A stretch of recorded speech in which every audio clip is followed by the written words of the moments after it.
मैंने एसपी को कॉल किया है। एसपी साहब कोई इस तरह का जवाब नहीं दे पाते हैं कि मेरे ज़िले की पुलिस ने नरेश को कहाँ रखा है। ये संभव है कि एक एसपी को ये मालूम नहीं हो कि उसके ज़िले में कोई मुलजिम अरेस्ट है और वो कौन से थाने में है, एसपी को जानकारी। ये तो खुद पुलिस ने साबित कर दिया उसको वीसी से पेश करके, जबकि 24 घंटे का जब गिरफ्तारी हुई है, पहली बात तो उन्होंने 24 घंटे पेश ही नहीं किया।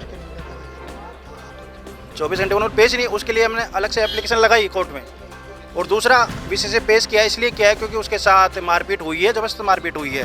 और अगर कोर्ट में उसको पेश करते नरेश को तो वो अपना पक्ष रखता और जो भी चीज़ घटी वो सामने रखते वो सबके सामने आती। ना करते छुपाने के लिए उसको वीसी से पेश किया है। और ये एक छोटी सी लाइन बोल दी कि लॉ एंड ऑर्डर मेंटेन नहीं हो रहा, ये पुलिस कह रही है। सब जगह पुलिस से हम बात कर रहे थे तो कोई ये नहीं बता रहा था कि हम वो कहाँ है। फिर हमने एप्लीकेशन लगाई, उसके बाद अभी लास्ट में जाकर के उनको वीसी से पेश किया।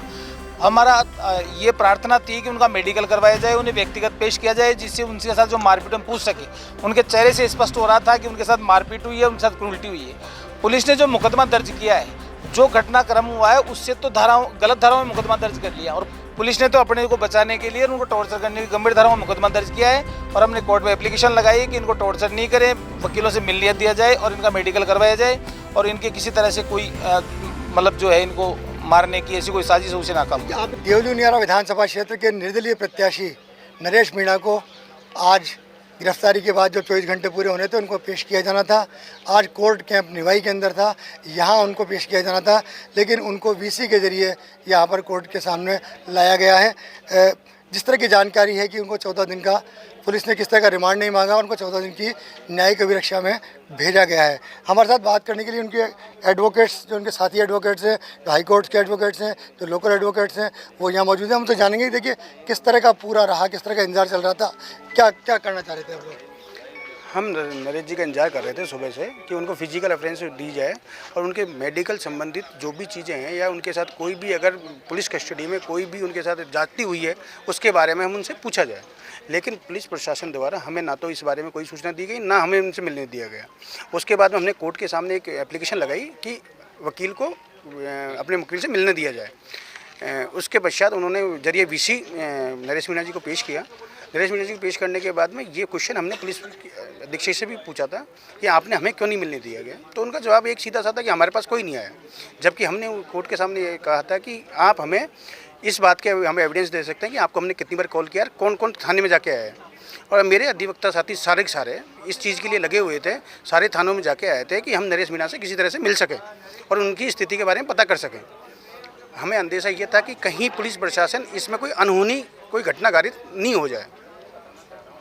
तो देखिए, वीसी के ज़रिए पेश करना एक नया कॉन्सेप्ट है आजकल, तो इसमें कानून क्या कहता है, किस तरह का अपीयरेंस होना चाहिए, किस तरह का जेसी और पीसी को लेकर क्या किस तरह के नियम कानून या गाइडलाइन बनाई हुई है। जी, जब किसी भी मुलजिम को पेश किया जाता है तो फर्स्ट टाइम उसको फिजिकल ऑफेंस के रूप में पेश किया जाता है। तो ऐसा नहीं हुआ इस बार।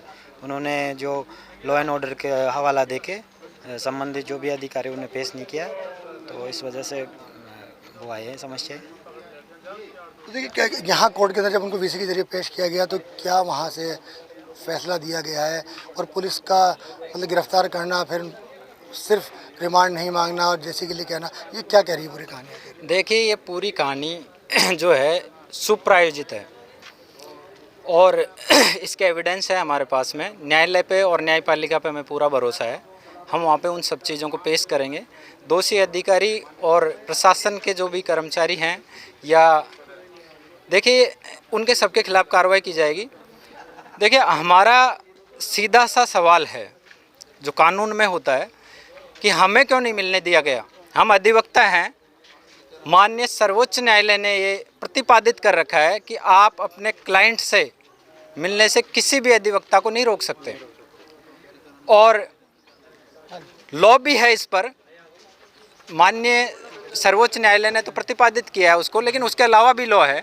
उसमें यह है कि सब ये कह सकते हैं, अभी बीएनएस में शायद 38 है, वो 38 है बीएनएसएस में, उसके तहत भी अधिवक्ताओं को मिलने का राइट है। उसके परिवारजन और जो भी वो जननेता है, पूरी राजस्थान की जनता ये हमसे जानकारी चाहती है कि नरेश को इस टाइम कहाँ रखा गया है। हम क्या जानकारी दें? मेरी एसपी से बात हुई है, मेरे स्वयं के नंबर से मैंने एसपी को कॉल किया है। एसपी साहब कोई इस तरह का जवाब नहीं दे पाते हैं कि मेरे ज़िले की पुलिस ने नरेश को कहाँ रखा है। ये संभव है कि एक एसपी को ये मालूम नहीं हो कि उसके ज़िले में कोई मुलजिम अरेस्ट है और वो कौन से थाने में है, एसपी को जानकारी नहीं हो। वो ये कहे कि मैं मालूम करके बताता हूँ आपको, तो ये सरासर झूठ है।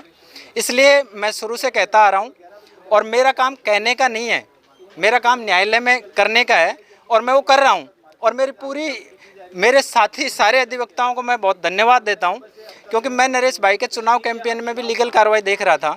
इन सबको मैंने एक अनुरोध किया और मेरे एक अनुरोध पे सारे खड़े मिले मेरे साथ, स्पेशली यहाँ की बार को, स्पेशली हाईकोर्ट के अधिवक्ता, जो भी दूर दराज से यहाँ पे अधिवक्ता हैं, उनको सबको मेरी तरफ से विशेष धन्यवाद।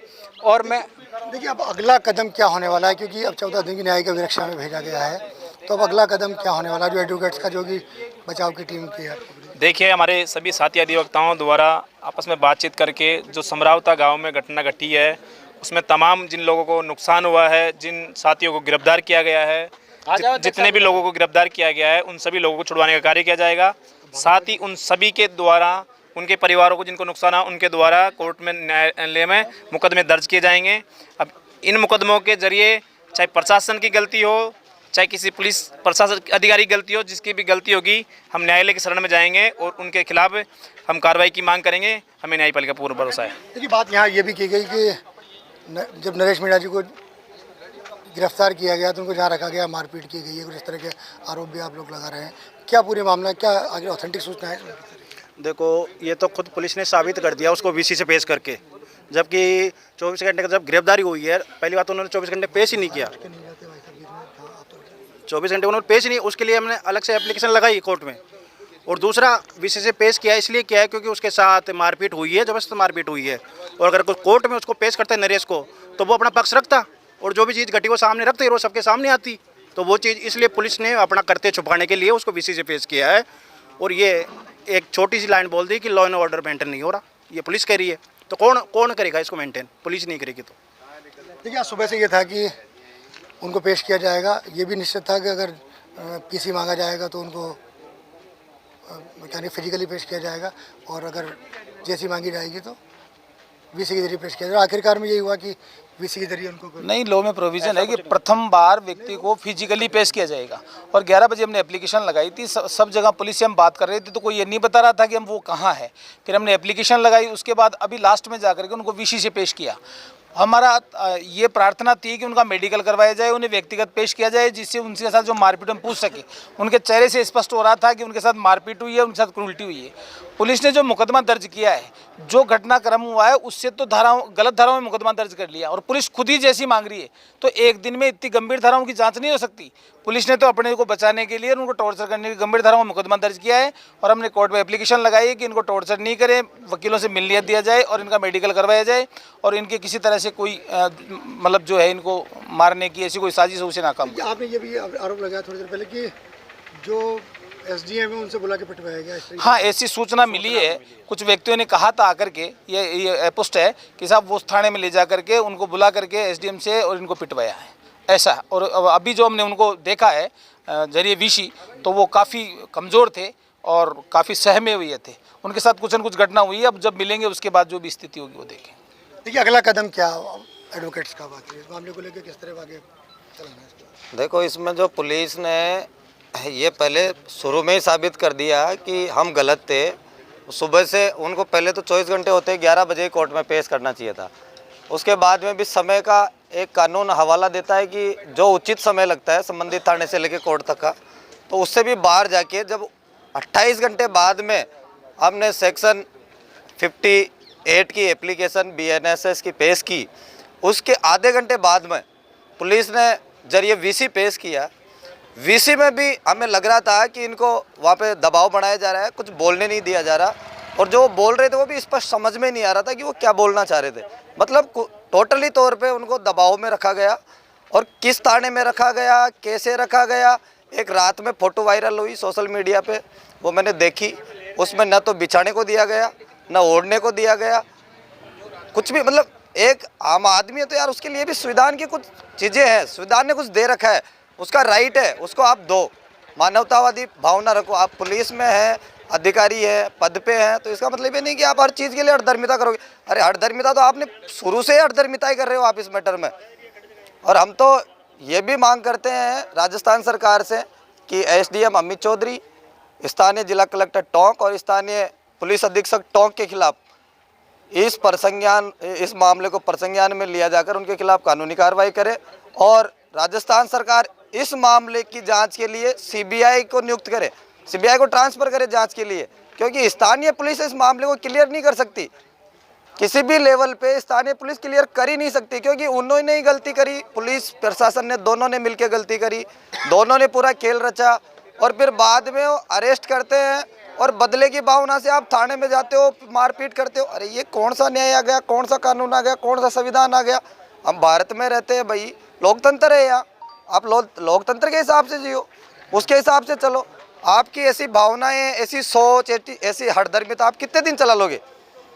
न्याय सबके लिए समान है, न्याय के हिसाब से चलो। हमने तो नहीं की कोर्ट से ऐसी कोई दुर्भावना है या कोई दुर्बात।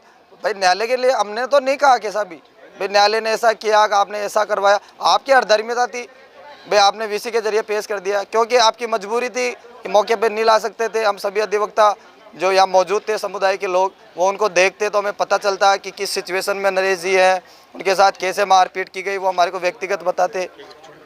तो ये थे एडवोकेट्स की वो टीम जो कि हाई कोर्ट से यहाँ पर आई है नरेश मीणा के केस को लड़ने के लिए, उनकी पूरी हालात को जानने के लिए, और जिन्होंने कई तरह के गंभीर आरोप पुलिस पर लगाए हैं। नरेश मीणा को फ़िलहाल जिस तरह की जानकारी आई है 14 दिन के लिए न्यायिक अभिरक्षा में भेज दिया गया है। अब बचाव पक्ष की टीम का किस तरह का अगला कदम होता है और पुलिस इस मामले में अगली किस तरह की कार्रवाई अमल में लाती है, यह देखने वाली बात होगी। राजस्थान तक के लिए